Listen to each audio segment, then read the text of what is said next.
మత్తయి 23:10లో మీరు గురువులని పిలువబడవద్దు, క్రీస్తు ఒక్కడే మీకు గురువు అని అంటాడు. నేను దీనికి వ్యాఖ్యానం చేస్తూ అంతకుముందు పాత నిబంధనలో ఉన్న ప్రవక్తలందరూ కూడా తాము ప్రవక్తలమి అని పరిచయం చేసుకున్నారు తప్ప గురువులము అని పరిచయం చేసుకోలేదు. అసలు ఈ గురు శిష్య పరంపర అనేది ఈ ఇజ్రాయెల్ దేశంలో లేదు.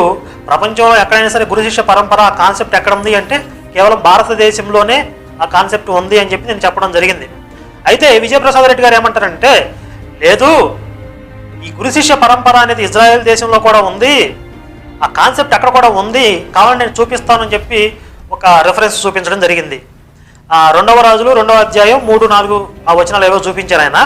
మీరు తెలుగు బైబిల్ని నమ్ముకుంటే అడ్డంగా మునుగుతారు. ఎందుకంటే తెలుగు రచయితలు, తెలుగు అనువాదకులు ఇక్కడ ఉన్నటువంటి నేటివిటీకి అనుగుణంగా చాలా అనువాద లోపాలతో తెలుగు బైబిల్ని అనువాదం చేశారు అనే విషయాన్ని నేను గతంలో అనేకసార్లు చెప్పుకుంటూ వచ్చాను. ఇప్పుడు